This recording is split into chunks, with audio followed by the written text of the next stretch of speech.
हो रही है 2 वार्डों की, वार्ड 87 की और वार्ड 86 की। चुनाव में बहुत कम वक्त रह गया है। हमारे बीच में बहुत लोग ऐसे भी हैं जो दूसरी पार्टियों से हैं, लेकिन हमें ये देखना है कि हमारी आवाज़ सड़क से लेकर के संसद तक कौन उठा रहा है।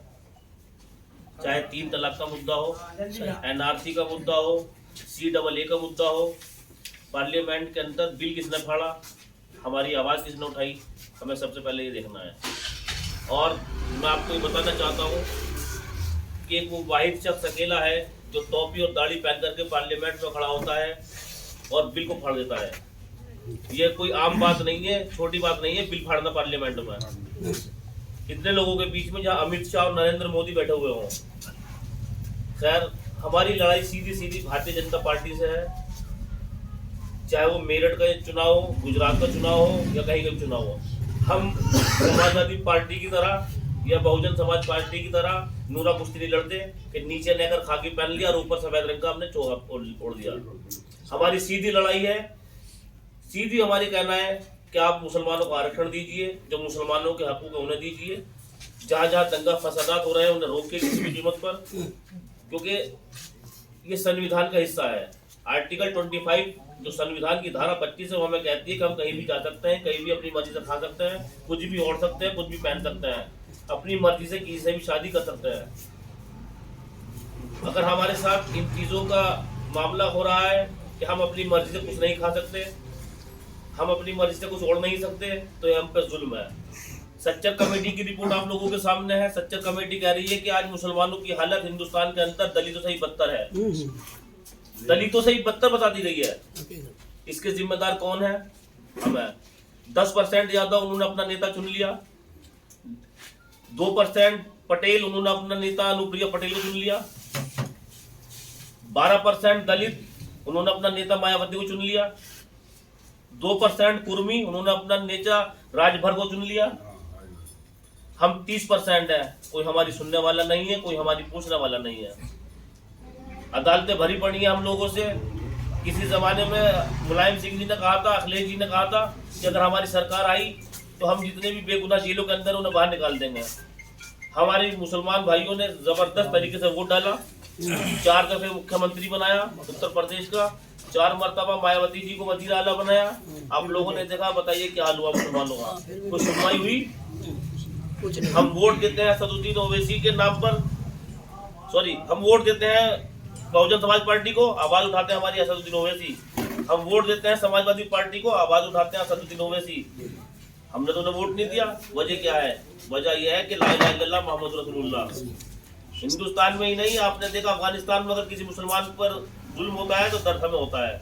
इराक के अंदर मुसलमान पर जुल्म होता है, दर्द हमें होता है। गुजरात में मुसलमान पर जुल्म होता है, दर्द हमें होता है। वजह क्या है? वजह यह है ला इलाहा इल्लल्लाह मोहम्मद रसूलुल्लाह।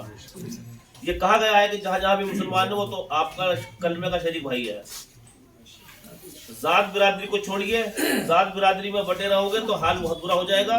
जब पुलिस की गोली चलती है वो तो ये नहीं देखती झगड़ा किससे था। झगड़ा आपको कुरैशी से था, गाजी से था, मलिक से था, सैफी से था। पुलिस की गोली ये देखती है कि सामने मुसलमान मरो।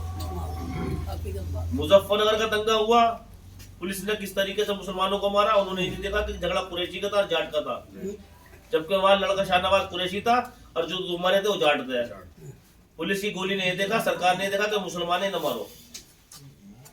बाबरी मस्जिद का मामला आप लोगों के सामने है, कोई पीछे नहीं है। मेरी युवा पीढ़ी मेरे सामने खड़ी हुई है, मेरे सामने बैठी हुई है। मेरे बुजुर्गों ने 82 भी देखा है, मेरे बुजुर्गों ने 87 भी देखा है, मेरे बुजुर्गों ने 92 भी देखा है बाबरी मस्जिद का, मलियाना भी देखा है, हाशमपुरा भी देखा है। जिन लोगों ने नहीं देखा वो मेरे बुजुर्गों से पूछ सकते हैं कि क्या हाल हुआ मुसलमानों का। हाशमपुरे के अंदर आज भी बहुत मुसलमान ऐसे हैं जिनके घर से निकाल करके ले गए, लेकिन उनका ये पता नहीं आज तक वो है कहाँ। जिनकी FIR दर्ज हुई थी उन्हीं के बारे में पता है। अगर 100 लोग लेकर गए तो 20 की FIR दर्ज हुई, 80 का पता भी नहीं निकला है। ये वजह क्या है? क्योंकि हमने आज तक अपना लीडर नहीं चुना। आज वक्त आ चुका है उत्तर प्रदेश के अंदर कि आपको अपना लीडर चुनना पड़ेगा। जिस कौम का लीडर होता है वही कामयाब होती है। पार्लियामेंट में लीडर बोलते हैं, आवाम नहीं बोलती। आप अपनी बात कह सकते हैं, आप 50 लोग इकट्ठे हैं, लेकिन आपको अगर DM से बात करनी है तो एक ही आदमी बात करेगा। आप उनमें से अपना अमीर चुनेंगे। खुदा नहीं बदलते उस कौम की हालत जिसे खुद फिक्र नहीं होती अपने हालातों की। हमें अपने हालात बदलने पड़ेंगे। आज हमें सोचना पड़ेगा कि आखिर हम इतने बुरे हालातों में पहुंचे कैसे, क्या वजह थी। जो कौम राज करने आई थी दुनिया में, आज वो मजदूरी कर रही है, गुलामी कर रही है। हमें अल्लाह ने दुनिया में इसलिए भेजा था कि हम दुनिया में राज करें।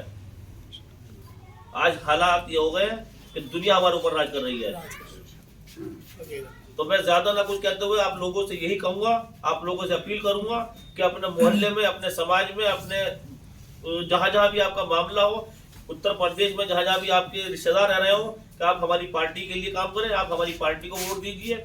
इंशाअल्लाह नज़ीर एक हमने छोटा सा कदम उठाया है सबसत के लिए। आने वाला टाइम अल्लाह ने चाहा तो कोई दिक्कत नहीं है। जुल्म सब पे होता है, जुल्म जो करता है वो दुनिया में नहीं रहता। फिरौन दुनिया में नहीं रहा, शद्दाद दुनिया में नहीं रहा जिसने जन्नत बनवाई थी। तो ये तो नरेंद्र मोदी है, इसको औकात किया है। तो मेरी आप लोगों से अपील यही है, गुजारिश यही है कि आप हक का साथ दीजिए, चाहे कुछ भी हो, हक का साथ दीजिए। और एक वो वाहिद शख्स अकेला है कि जो पार्लियामेंट में खड़े होकर के आपकी आवाज उठाता है। आप उसे नहीं जानते, वो आपको नहीं जानता, लेकिन वो आपकी आवाज उठाता है। पहलू खान से लेकर के चाहे कोई भी मामला हो, पहलू खान का जब हत्या की गई थी सबसे पहले वही आदमी था जो पार्लियामेंट में जाकर के बोला था। नजीब के लिए सबसे पहले वही आदमी बोला। एक लड़का नजीब दिल्ली के अंदर गायब हो चुका था, दिल्ली यूनिवर्सिटी का पढ़ने वाला था, वो आज तक उसका पता नहीं लगा। भारतीय जनता पार्टी का सीधा सीधा कहना है कि हमारी लड़ाई मुसलमानों से है। तो हमारा भी कहना यह है कि हमारी लड़ाई उन फिरका परस्त ताकतों से है जो हिंदुस्तान को बिगाड़ना चाहती है, हिंदुस्तान का माहौल खराब करना चाहती है। चाहे वो भारतीय जनता पार्टी हो, चाहे वो कांग्रेस हो, चाहे वो सपा हो, बसपा हो। जो हमारा साथ नहीं देगा वो हमारे साथ नहीं है। हमने समाजवादी पार्टी में आजम खान का हाल देख लिया, आप लोगों के सामने है। आजम खान के परिवार का क्या हुआ। मैं नहीं मानता कि हिंदुस्तान के अंदर मुसलमानों में उससे बड़ा नेता कोई होगा। इतना बड़ा नेता जिसके नाम से रात को डीएम भी खड़ा हो जाता हो कि अब आजम खान साहब का फोन आ रहा है। रात को 2 बजे अगर आजम खान ने फोन कर दिया डीएम को, डीएम की इतनी हिम्मत नहीं, वो मना करते मैंने उठा रहा फोन। आप लोगों ने देख लिया क्या हाल हुआ आजम खान का, उनके बेटे का, उनकी अहलिया का। और अब दूर न मत जाइए, अभी 15 दिन पहले चुनाव हुआ रामपुर के अंदर, आपने देख लिया कि रामपुर में क्या हाल हुआ। मुसलमानों को वोट तक डालने दी गई। हालात ये हो गए। अगर खतौली के अंदर मदन भैया ना होता, मुसलमान होता, तो वहां भी हाल होता। दूसरी जगह जहाँ चुनाव हुआ है अगर वहां मुसलमान होता, जहाँ चुनाव हुआ, उपचुनाव हुआ है, जहाँ से डिम्पल यादव जीती है, अगर वहां मुसलमान होता तो वहां भी यही हाल होता। अब सोचना आप लोगों को है कि हम आगे क्या करना है। किसी भी तरीके से आप एक रहो। बस बात यह कि हमारी वोटें बिखर जाती है, कभी समाजवादी के नाम पर, कभी बसपा के नाम पर, कभी कांग्रेस के नाम पर। और कभी कभी ऐसा होता है कि यार मेरी बिरादरी का ऐसे वोट डाल दूंगा। हमें बिरादरी बात में जाना ही नहीं है। क्या ओवैसी साहब बिरादरी की आवाज उठाते हैं? क्या पुलिस बिरादरी की गोली देखती है? डॉक्टर के पास जाते हो कि डॉक्टर आपको बिरादरी देख के दवाई देता है? अगर डॉक्टर बिरादरी को देखकर दवाई देगा तो हो सकता है कि 80% लोग मर जाए। वही मैं वकील हूँ, कचेरी में बैठता हूँ, क्या मैं बिरादरी देखकर केस लड़ूंगा? मेरा पेशा है, मेरे पास जो आएगा, जब हिंदू आए, मुसलमान आए, सिख आए, ईसाई आए, किसी भी कौम का, किसी भी मजहब का मानने वाला है, मुझे केस लड़ना हो। और मैं आप लोगों से भी कह रहा हूँ, आपको कोई भी मामला हो, थाने से लेकर के कचेरी तक का, हिंदुस्तान के किसी भी कोने का, आप हमारे पास आइए। इंशाल्लाह हमसे नहीं होगा, हम अपने ऊपर आला अधिकारियों से बात करेंगे, अपनी पार्टी के लोगों से बात करेंगे, प्रदेश अध्यक्ष से बात करेंगे, बैरिस्टर साहब से बात करेंगे हैदराबाद तक। इंशाल्लाह आपकी समस्या को हल किया जाएगा। हम नहीं है, हम कुछ नहीं है, हम कुछ नहीं है, अल्लाह है करने वाला। लेकिन कोशिश की जा सकती है आपकी समस्याओं को हल कराने के लिए। आपकी समस्या हिंदुस्तान के किसी भी कोने की हो, कैसी भी हो, आप हमारे पास आइए। इंशाल्लाह हमसे हल नहीं होगी, हम अपने आला अधिकारी से बात करेंगे, उनसे हल नहीं होगी, उसके ऊपर बात करेंगे, उनसे नहीं होगी, बैरिस्टर साहब से बात करेंगे, पार्लियामेंट तक बात हो जाएंगे आपकी। इंशाल्लाह आपकी समस्या को हल किया जाएगा। बस मेरी लास्ट में यही गुजारिश है कि एक रहो, किसी भी तरीके से आप बिखरो मत। मुत्तहिद हो तो पढ़ डालो निजाम आलम, मुंतशिर हो तो फिर मरो, शोर मचाते क्यों हो। बहुत बढ़िया।